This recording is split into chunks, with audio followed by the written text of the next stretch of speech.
श्री स्वामी समर्थ स्वामी भक्तांनो, आज आपण जाणून घेणार आहोत की सर्वांना परिचित असणारे सुख समृद्धिकारक श्रीसूक्त या स्तोत्राचे महत्त्व. तर या संसारात कोणीही असो, कितीही मोठा व्यक्ती असो, प्रत्येकालाच वाटते की आपल्या घरात सदैव सुख समृद्धी लक्ष्मी असावी. प्रत्येकजण लक्ष्मी प्राप्त करण्यासाठी काही ना काही प्रयत्न करत असतो.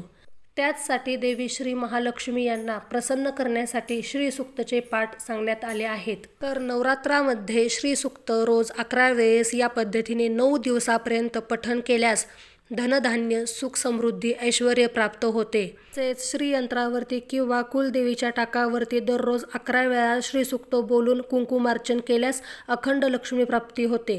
त्याचबरोबर श्रीसूक्त दररोज पठण केल्याने आपल्या कुंडलीतील अशुभ ग्रहांचे आपल्यावरती पडणारे प्रभाव कमी होतात.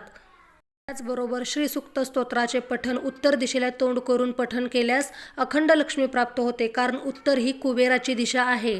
त्याचबरोबर नवरात्रीमध्ये देवीसमोर शुद्ध तुपाचा दिवा लावून त्यासमोर श्रीसूक्त सकाळ संध्याकाळ पठण केल्याने घरामध्ये कायम बरकत राहते. त्याचबरोबर आपल्या घरातील कुलस्वामिनीच्या मूर्तीवर किंवा टाकावर रोज श्रीसूक्ताने अभिषेक केल्याने कुलदेवतेची कृपा आशीर्वाद प्राप्त होतो. दररोज श्रीसूक्त पठण केल्याने पापांचा नाश होऊन प्रारब्धाचे कर्मही नाहीसे होतात. श्रीसूक्ताचे मनापासून वाचन केले तर त्या व्यक्तीला सर्व प्रयत्नांमध्ये मोठे यश मिळू लागते, शुभवार्ता मिळू लागतात, त्याचे भाग्य चमकू लागते. सूक्ताचे पठण हे देवीला प्रसन्न करून तिचे आशीर्वाद मिळवण्यासाठी केले जाते.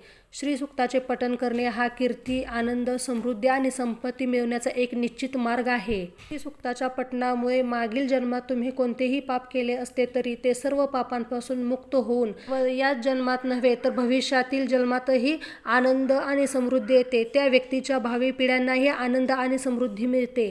कारण श्रीसूक्त हा एक ऋग्वेदातील सिद्ध मंत्र आहे. श्रीसूक्तात 16 मंत्र आहेत, ज्यात प्रत्येकात एक गूढ रहस्य आणि चमत्कार आहे, ज्यामुळे साधकाला अगणित यश आणि अफाट संपत्ती मिळू शकते. तर हे आहेत श्रीसूक्ताचे फायदे व महत्त्व. तरी व्हिडिओ आवडल्यास चॅनेलला लाईक, शेअर, सबस्क्राईब करा. श्री स्वामी समर्थ. धन्यवाद.